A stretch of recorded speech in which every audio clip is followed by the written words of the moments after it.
बीता हुआ कल। बुद्ध की एक अद्भुत कहानी। बुद्ध भगवान एक गांव में उपदेश दे रहे थे। उन्होंने कहा कि हर किसी को धरती माता की तरह सहनशील तथा क्षमाशील होना चाहिए।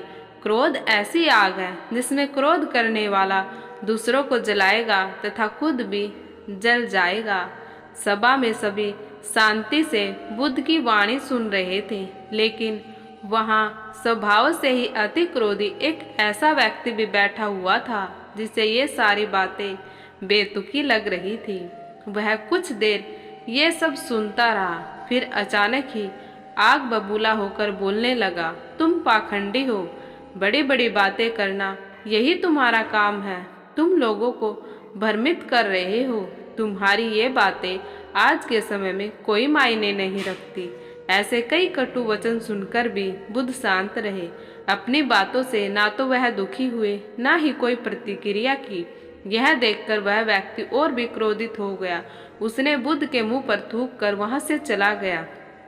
अगले दिन जब उस व्यक्ति का क्रोध शांत हुआ तो उसे अपने बुरे व्यवहार के कारण पछतावे की आग में जलने लगा और वह उन्हें ढूंढते हुए उसी स्थान पर पहुंचा। पर बुद्ध कहाँ मिलते? वह तो अपने शिष्यों के साथ पास वाले एक अन्य गांव निकल चुके थे। व्यक्ति ने बुद्ध के बारे में लोगों से पूछा और ढूंढते ढूंढते जहां बुद्ध प्रवचन दे रहे थे वहां पहुंच गया। उन्हें देखते ही वह उनके चरणों में गिर पड़ा और बोला, मुझे क्षमा कीजिए प्रभु। बुद्ध ने पूछा, कौन हो भाई? तुम्हें क्या हुआ है? क्यों क्षमा मांग रहे हो? उसने कहा, क्या आप भूल गए? मैं वही हूँ जिसने कल आपके साथ बहुत बुरा व्यवहार किया था। मैं शर्मिंदा हूँ। मैं मेरे दुष्ट आचरण की क्षमायाचना करने आया हूँ। भगवान बुद्ध ने प्रेम पूर्वक कहा, बीता हुआ कल तो मैं वहीं छोड़कर आ गया हूँ और तुम अभी भी वहीं अटके हुए हो। तुम्हें अपनी गलती का आभास हो गया। तुमने पश्चाताप कर लिया। तुम निर्मल हो चुके हो। अब तुम आज में प्रवेश करो। बुरी बातें तथा बुरी घटनाएं याद करते रहने से वर्तमान और भविष्य दोनों बिगड़ते जाते हैं। बीते हुए कल के कारण आज को मत बिगाड़ो। उस व्यक्ति का सारा बोझ उतर गया। उसने भगवान बुद्ध के चरणों में पड़कर क्रोध त्याग तथा क्षमाशीलता का संकल्प लिया।